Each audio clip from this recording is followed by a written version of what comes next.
Joining us now is Republican Senator Dan Sullivan of Alaska. Dan, Senator Sullivan, we chatted a couple days ago or last week in Houston.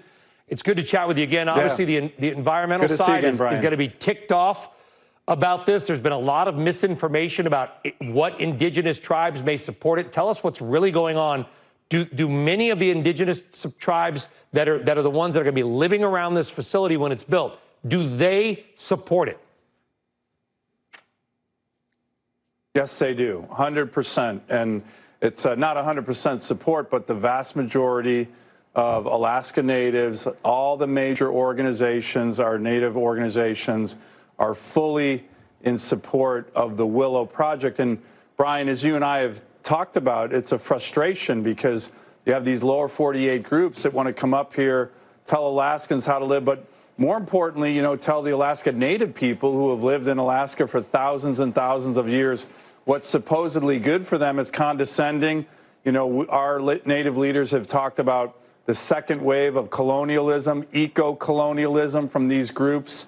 So this was an important decision for Alaska, for America, for our economy, for these Alaska Native groups who are very strongly supportive.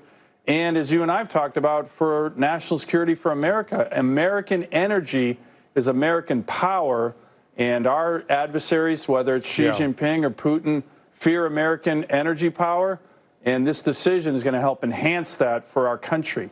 And the Bureau of Land Management also actually recommended going forward with this. But I know you're pleased, Senator, and I'm sure you don't agree with the president on everything. Are you surprised this was approved?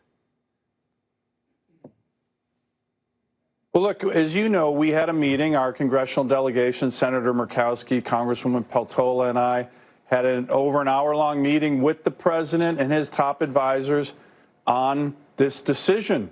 And we made the case on issues like the economy in Alaska and for America, the strong support from working Americans, including all the major unions in Alaska, all the building trades in America, the strong support from the indigenous people of our state, and said to the president, look, you guys talk a lot about racial justice, racial equity. Well, this is an opportunity to prove it, because the indigenous people of Alaska strongly support this, and of course the national security challenges.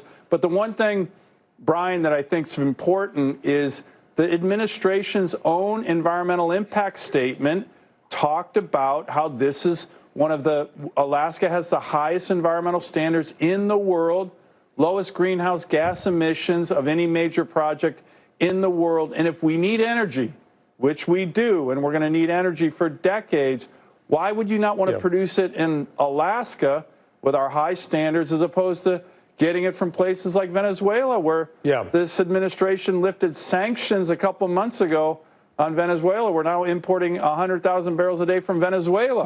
One of the dirtiest polluters in terms of their processes and a terrorist regime. We got to leave it there. Senator Sullivan, no relation, but good to see you twice in about a week. Senator Dan Sullivan of Alaska, big win for them and for ConocoPhillips and for some of the peoples of Alaska. We'll be right back after this.